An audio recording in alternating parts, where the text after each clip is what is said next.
Est-ce que prendre des risques absolus, se jeter de la falaise sans parachute, c'est vraiment la clé pour atteindre ses rêves? J'aimerais t'expliquer maintenant ce mythe du risque absolu et qui peut notamment te freiner. Surtout, comment tu peux avancer avec une stratégie, avec du courage, de la réflexion. Et oui, effectivement, des fois, il faut juste un plan A.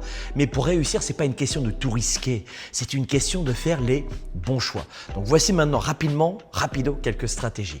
1. Il faut d'abord clarifier ses objectifs avec précision. Avant de se lancer, l'idée c'est de se demander, mais qu'est-ce que je veux vraiment atteindre? Qu'est-ce que je veux vraiment? Mais une fois que tes objectifs sont clairs, là, tu peux mieux évaluer les risques nécessaires et ceux qui ne sont pas nécessaires. Rappelle-toi une chose, chaque pas en avant doit te rapprocher de ton rêve, pas te perdre en chemin. Il vaut mieux avancer par étapes et consolider ce que tu as déjà plutôt que de tout miser sur un seul coup.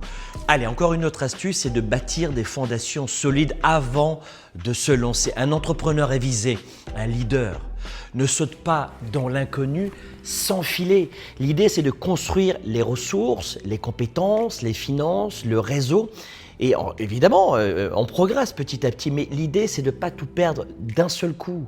Ne jamais oublier que chaque petite victoire donne plus de stabilité pour les grandes étapes. Donc, il faut se lancer tout de suite, mais une étape à la fois. Autre conseil, apprends à prendre des risques progressifs.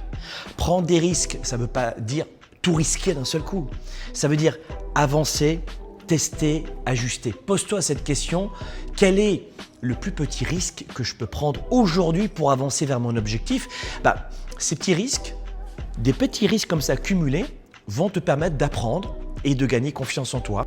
Et dernier conseil, plus le mindset, l'état d'esprit, transforme chaque coup dur, chaque désillusion, échec en apprentissage.